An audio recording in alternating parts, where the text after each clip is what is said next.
Bismillahirrahmanirrahim. Respected parents and students, Assalamu alaikum wa rahmatullahi wa barakatuhu. Hope you are all fine. Welcome to online classes January 2021. It's our history class, lecture number 4, chapter number 5. Today topic is long question number 1, 2, 3 of chapter number 5. Long question number 1 of chapter number 5. Describe the attack of Ahmad Shah Abdali against India.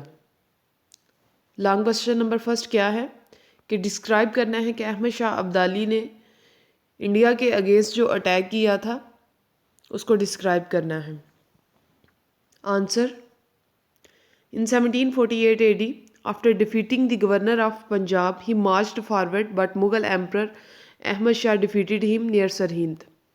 After the death of Aurangzeb, Marathas and Sikh were in arms against Muslim to curb the rising force of Marathas. Ahmad Shah Abdali once more attacked on India in 1761 AD.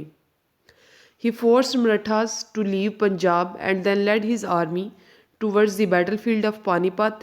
In an ensuing battle, Marathas vanished completely and Muslims got new strength.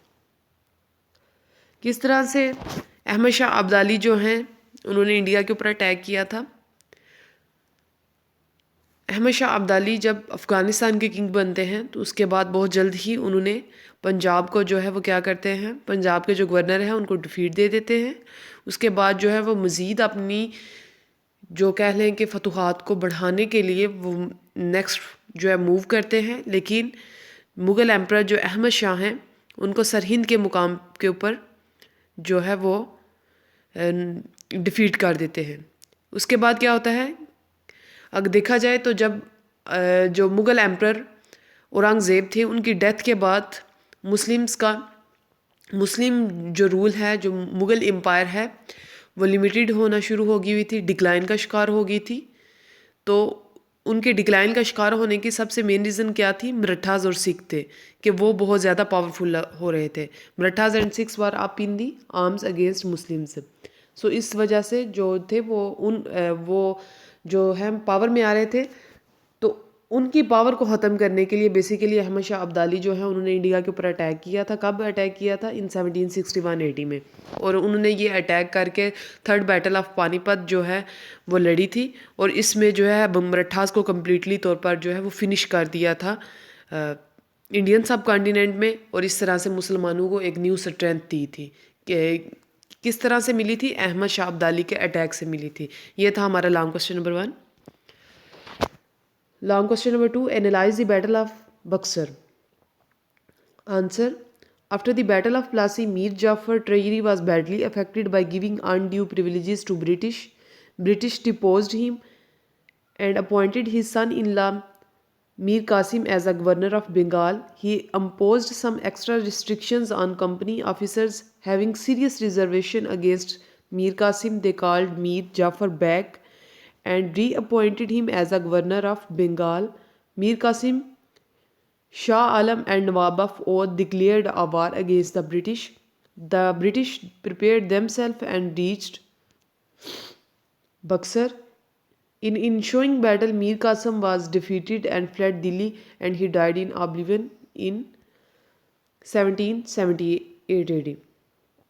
Long question number 2 क्या था? हमने जो बहुत एक important battle जो इस chapter की reading में डिस्कस की थी वो थी बैटल ऑफ बक्सर।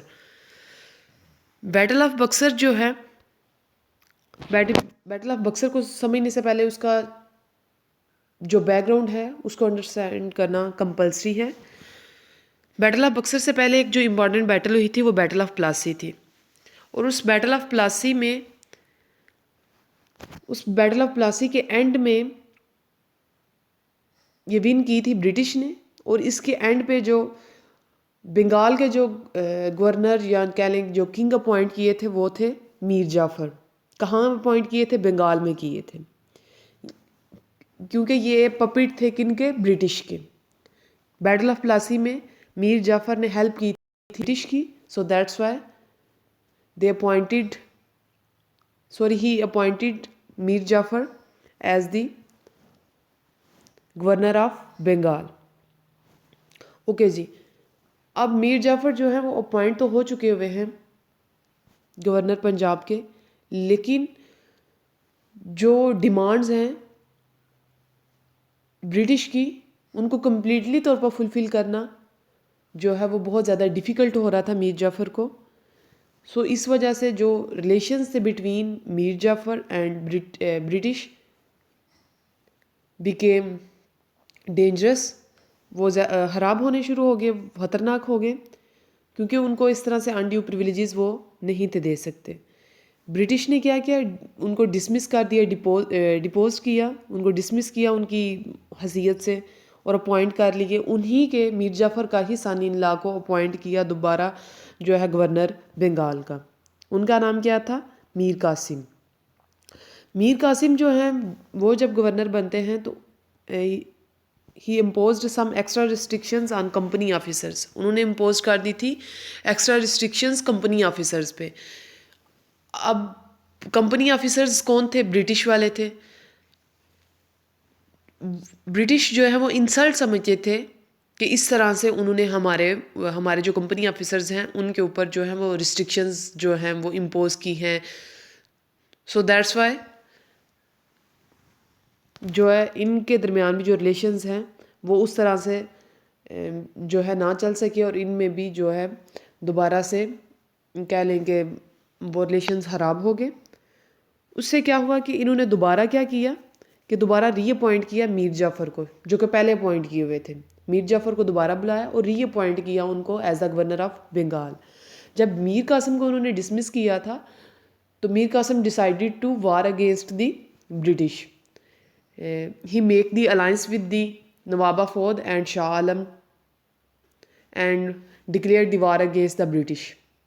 इस तरह से उन्होंने डिक्लेयर की वार ब्रिटिश के खिलाफ इन 1764 AD में। तो इस तरह से बैटल ऑफ बक्सर हुई और वार जो है वो स्टार्ट होगी। British prepare them self and reach the battle of Buxar. Mir Qasim को जो है वो इस बैटल में डिफीट होती है और वो दिल्ली की तरफ चले जाते हैं और he died in 1778 AD। Long question number 3 of chapter number 5, describe the situation of Mughal empire during the region of last two emperor Akbar and Bahadur Shah Zafar. Answer, you write the first heading Akbar and write their detail. Akbar Shah was the father of the last Mughal emperor Bahadur Shah Zafar. He was also known as a Mirza Akbar. His power were practically confined within the Red Fort of Delhi. We find the cultural flowering during his rule. He was also the pensioner of the British. He ruled for 31 years. Akbar Shah कौन थे? वो last Mughal emperor जो हमारे थे Mughal empire के, उनके father थे। Last Mughal emperor कौन थे? बहादुर शाह ज़फ़र। इसके अलावा Akbar also known as Mirza Akbar. इनकी जो पावर्स हैं वो प्रैक्टिकली कन्फाइंड हो चुकी हुई थी रेड फोर्ट ऑफ दिल्ली के पे। क्यों हो चुकी हुई थी? क्योंकि इंडियन सब कॉन्टिनेंट के ऊपर जो है वो तकरीबन जो है वो कैप्चर कर लिया हुआ था ब्रिटिश ने। उनका रूल जो है वो स्टार्ट हो चुका हुआ था। वो find the culture flowering during his rule. इनका जो इरा था उसमें जो है वो कल्चर जो है वो फ्लोरिश हुआ था। He was also the pensioner.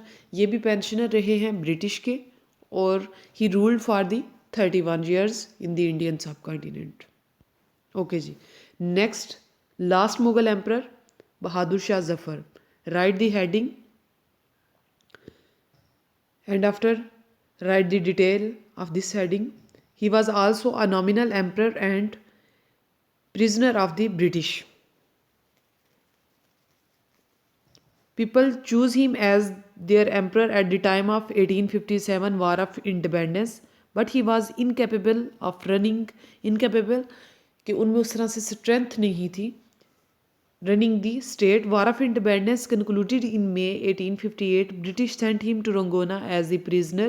He was interested in poetry. Poets like Ghalib and Zok were attached to his court.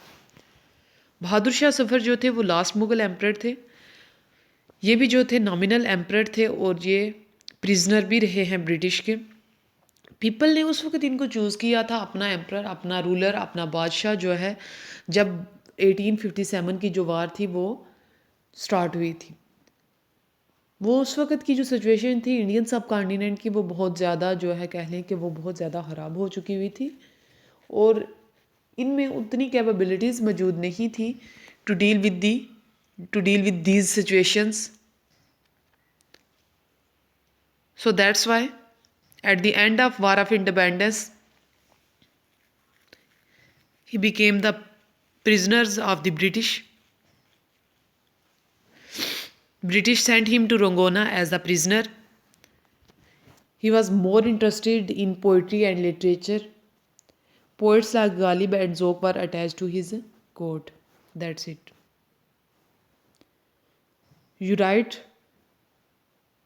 all three long questions. Diary. Learn the long question number 1, 2 and 3. Thank you so much students for your time and also for your patience. Allah Hafiz.